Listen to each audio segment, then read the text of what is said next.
Bonjour à toutes et à tous. Donc aujourd'hui le tuto numéro 3 sur le tableur Excel. Alors aujourd'hui nous allons voir la fonction si, ce qu'on appelle le test logique, avec donc ce TD 1.3. Donc vous reprenez le TD 1.1 et pour la deuxième question donc vous allez ajouter la colonne commentaire et on va faire ça ensemble et on va voir donc la fameuse fonction si. Je me place ici. Hop, voilà. Et j'écris donc commentaire. Alors, comme ça c'est mieux. Voilà. Et ici donc il va falloir que je trouve la fonction. Je vais dire le sujet. Donc on me dit si les ventes sont strictement supérieures à 100, afficher objectif atteint, sinon rien affiché. C'est tout simplement la fonction si. Donc si les ventes sont strictement supérieures à 100, donc je vais faire comme toutes les fonctions égale. Et c'est la fonction si, donc égale si, j'ouvre ma parenthèse. Ça, c'est toujours la même structure. Alors, si les ventes, donc c'est-à-dire si les montants, en fait, si les ventes sont strictement supérieures,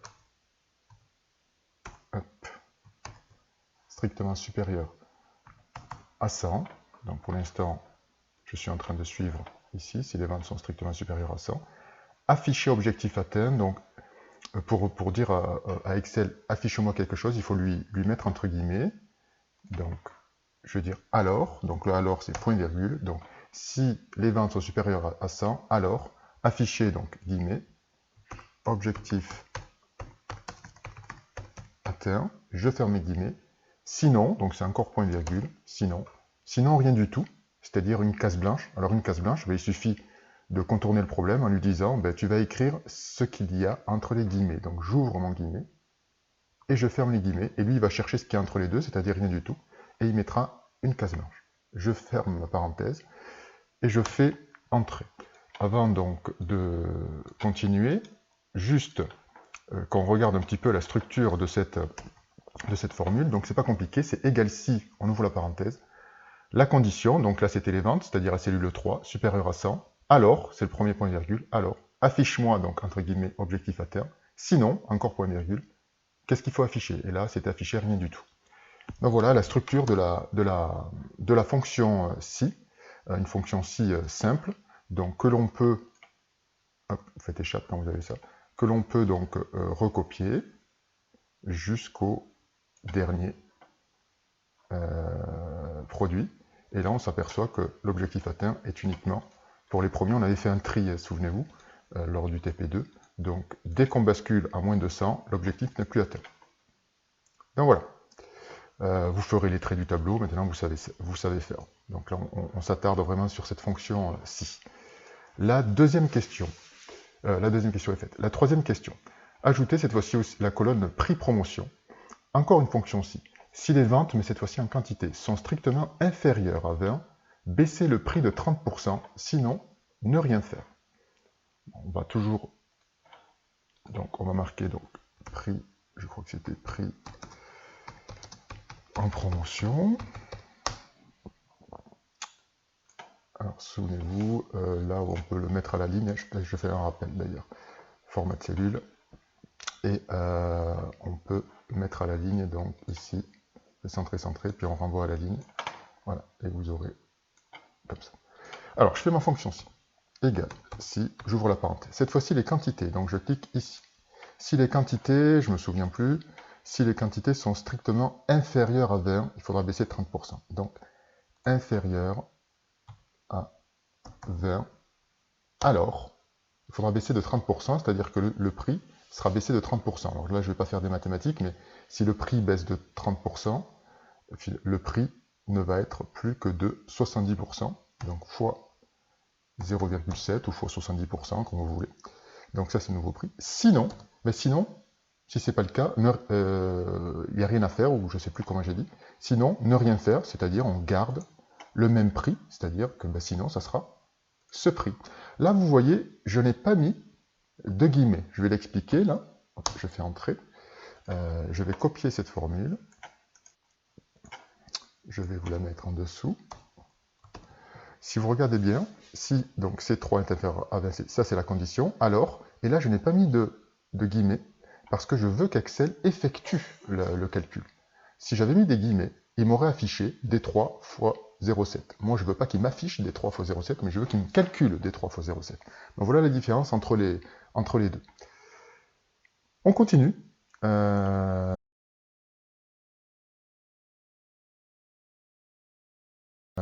Pour aller plus loin maintenant, donc pour aller plus loin, on va modifier la colonne commentaire. Là, cette fois-ci, je dis, si les ventes sont strictement inférieures à 40, afficher abandon du produit. Si les ventes sont entre 40 et 100, afficher à surveiller.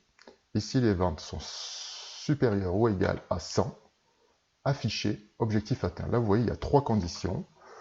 Donc, on va commencer par la première, inférieure à 40. Donc, je reviens ici. Alors là, je fais entrer.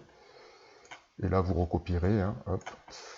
Donc, je reviens ici et je vais supprimer, puisqu'on me dit de la modifier. Donc, égal. Si, parenthèse, toujours mes ventes, cette fois-ci inférieure à 40, alors, abandon. Donc, écris-moi abandon, donc du coup, entre guillemets, abandon du produit. Voilà. Je ferme mes guillemets. Sinon, sinon, 2 solutions. Sinon, soit à surveiller, soit objectif atteint. Ça va dépendre de quoi? Entre 40 et 100, c'est à surveiller. Supérieur à 100, c'est objectif atteint. Donc là, inutile de s'embêter avec la valeur là, entre 40 et 100, cette tranche-là. Puisque Excel est plus logique que nous. Il part du principe que si c'est inférieur à 40, on abandonne le produit. Sinon, donc lui sous-entend, sinon, si c'est supérieur à 40. Donc on n'a pas besoin de lui redire si c'est supérieur à 40. Donc on va lui fixer une autre condition. Donc on refait un si après les guillemets. Si les quantités, non, le montant, excusez-moi, si le montant est inférieur, alors, si le montant est inférieur à 100, alors, donc autrement dit, là on est dans le entre 40 et 100. Mais alors quoi? Je dis alors afficher à surveiller. Donc, je vais mettre entre guillemets à surveiller. Sinon, là, c'est pas la peine non plus de lui dire sinon, c'est pas la peine de lui redire si c'est supérieur ou égal à 100. Sinon, il le comprend. Si c'est pas inférieur à 100, sinon, autrement dit, lui, il sait que ça veut dire supérieur à 100. Mais là, on a juste à lui dire objectif atteint. Je ferme mes guillemets, je ferme ma parenthèse, j'ai ouvert une, 2 parenthèses, je dois en fermer 2 à la fin. Je fais entrer, et là, je vais jusqu'au bout, et vous voyez, j'ai des objectifs atteints, j'ai des à surveiller, j'ai des abandons du produit. On va, bien entendu,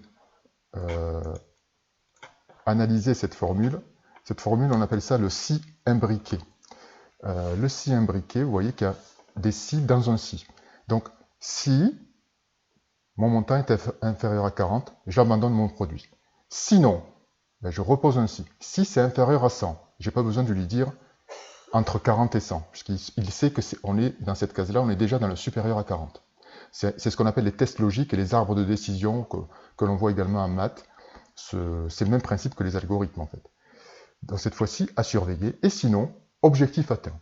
Voilà. Donc sur ce TP-là, vous avez pu voir donc les méthodes différentes de la fonction si. La fonction si classique avec l'insertion de messages, que l'on met entre guillemets. La fonction si avec les formules, où on demande d'afficher les formules. Et puis les tests, les si imbriqués avec du si dans une fonction si. Parfois, ça fait des fonctions qui sont assez longues. Vous allez voir que la fonction si est très vaste. Vous avez le somme.si, le nb.si, je vous laisserai regarder, et d'autres aussi. Vous avez le si et, le si ou. Donc si ça vous intéresse, n'hésitez pas à me demander. Et n'hésitez pas surtout à vous abonner en cliquant un mot sur la gauche à ma chaîne YouTube. Je vous retrouve donc plus tard pour le TP tuto numéro 4. Bonne journée à vous.